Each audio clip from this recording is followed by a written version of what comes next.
खबर इस बीच वृंदावन से है, जहां वृंदावन के बांके बिहारी मंदिर कॉरिडोर के खिलाफ गोस्वामी समाज का प्रदर्शन तेज होता जा रहा है।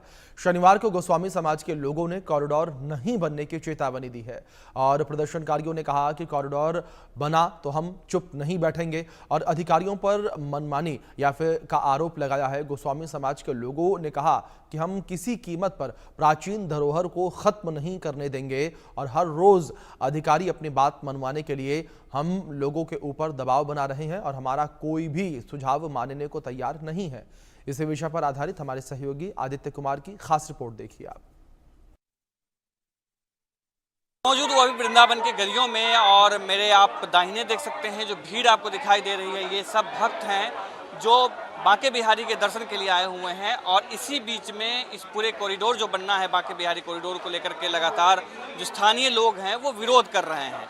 कारण है कि लगभग 300 दुकानें और 100 घर इस पूरे 5 एकड़ के इलाके में जो बनाए गए हैं उन सबको स्थापित करके यहाँ से हटा करके कहीं और देना है जगह, ताकि ये जो भीड़ आपको दिखाई दे रही है इन भीड़ को कम किया जा सके और लोगों के दबाव को कम किया जा सके। मैं आपको पूरे एरिया की एक मैपिंग आपको दिखाता हूँ ताकि आप अच्छे से समझ पाए कि आखिर ये पूरा मामला क्या है, बांके बिहारी कॉरिडोर का जो इशू है वो क्या है।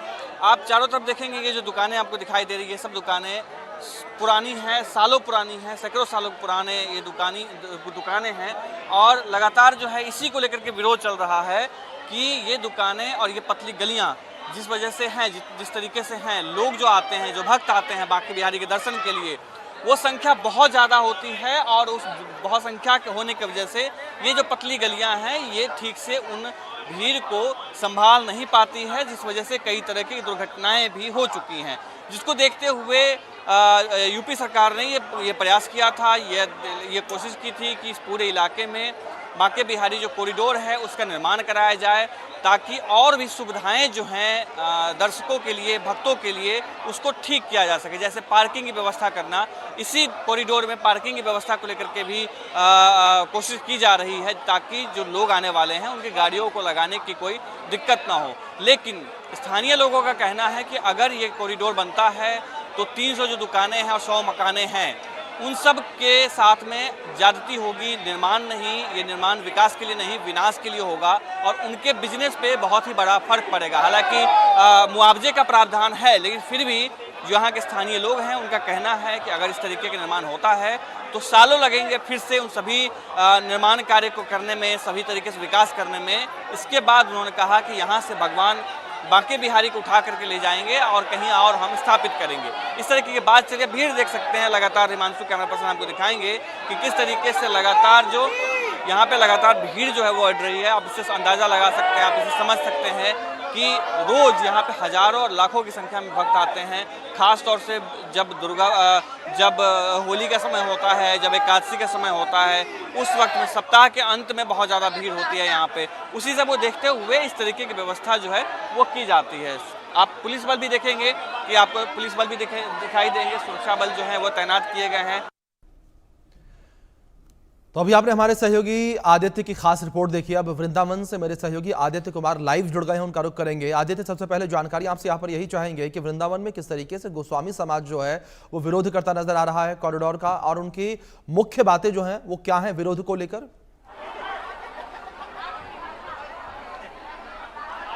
जी अभिषेक, मैं पहले आपको वो जगह दिखा देता हूँ, आप यहाँ से भीड़ का अंदाजा लगा पाएंगे। उसके बाद उस कॉरिडोर का महत्व क्या है, बांके बिहारी कॉरिडोर का महत्व क्या है वो आप समझ पाएंगे। अभी आप देखेंगे पीछे की तरफ और हिमांशु आपको दिखाएंगे, चारों तरफ दिखाएंगे। और जैसे समंदर में छोटे छोटे लहर के एक झोंका आता है ना और छोटा सा ज्वार भाटा आता है, उस तरीके के यहाँ पे छोटे से हर बार आपको दिखेगा कि एक भीड़ का दबाव जो है, एक भगदड़ की स्थिति आपको दिखाई देगी। एक बार भीड़ का हिस्सा कुछ आता है और अचानक से बहुत ज़्यादा जो है थोड़ा सा वो लगेगा आपको कि आपको भीड़ जैसी स्थिति उत्पन्न हो जाएगी। लेकिन अभी देखेंगे कि लगातार जो है आपको यहाँ पे हालांकि पुलिस व्यवस्था है लगातार वो पुलिस व्यवस्था नियंत्रित करने की कोशिश करते हैं। आपको देखेंगे क्या छोटे छोटे टुकड़ों में पुलिस कोशिश कर रही है कि लोगों को आगे भेजा जा सके, ताकि ये जो भीड़ है उसको कम किया जा सके। उसके बाद मैं आपको बता रहा हूँ, ये जो आपको घर दिखाई दे रहा है, ये घर यहाँ लगभग 5 किलोमीटर का दायरा है, लगभग 100 घर हैं और 300 दुकानें हैं, जिसको यहाँ से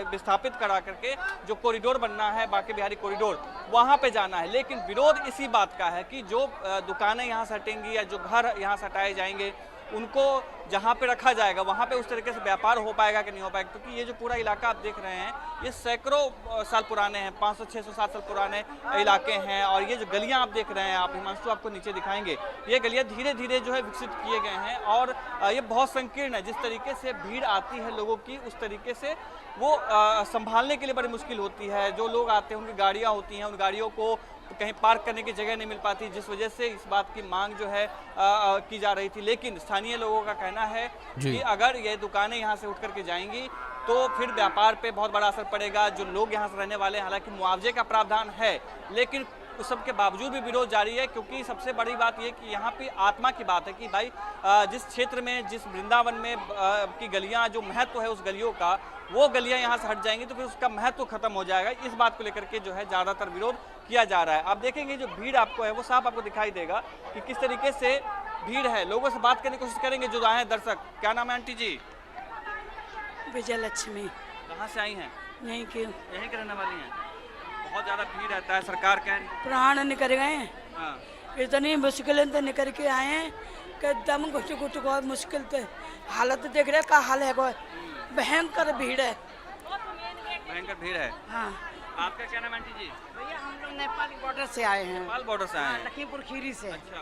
हाँ। भीड़ बहुत ज्यादा है। बहुत ज्यादा भीड़ भैया है। सरकार कह रही कि सबको चप्पल हटा। वगैरह ढूंढनी है, मिली नहीं कुछ। अच्छा, चप्पल कहीं खो गया है? खो गया है कोई बात सब। नहीं, पहले घर निकलिए, चप्पल बाद में खरीदते हाँ, रहिए। वही तो कह रहे हैं, क्या करें। सरकार कह रही है कि सबको हटा करके कहीं और लेके जाएंगे। क्या मानना है, सही है गलत है? अब भाई क्या बताएं, सबकी राय अपनी राय बेटा। हाँ। आपका क्या नाम है आंटी जी? हमारा नाम पूनम मिश्रा है। आप कहाँ के रहने वाली हैं? नेपाल नेपाल बॉर्डर, लखीमपुर साथ में आप लोग हैं। जी जी जी। भीड़ बहुत ज्यादा है, कैसे गई अंदर? अरे वो आए पता नहीं कैसे, ऊपर नीचे ऊपर नीचे। बेहोश होके गई? बेहोश होके आई क्या? हाँ, बहुत बेहोशी में ही चली गई? दर्शन हुए? हाँ, वो तो आप देख सकते हैं कि ये भीड़ आपको जो है तमाम आपको दिखाई देगा। लगा जो मैं कह रहा हूँ आपको, लगातार धक्का मुक्की की स्थिति जो पैदा हो जाती है वो आपको साफ दिखाई दे रहा होगा। मैं जब शुरुआत में खड़ा था तो आगे की तरफ खड़ा था, लेकिन भीड़ जैसे जैसे बढ़ रही है, मुझे धक्का देते हुए इन्होंने किनारे मुझे कर दिया। इतनी भीड़ ज्यादा है। जी अभिषेक। बिल्कुल बिल्कुल आदित्य, जाहिर तौर पर जिस तरीके से आपने जिक्र किया, भीड़ जो है वो लगातार बेकाबू होती नजर आ रही है। लेकिन फिलहाल बहुत शुक्रिया आपका जुड़ने के लिए और इन तमाम अपडेट्स के लिए।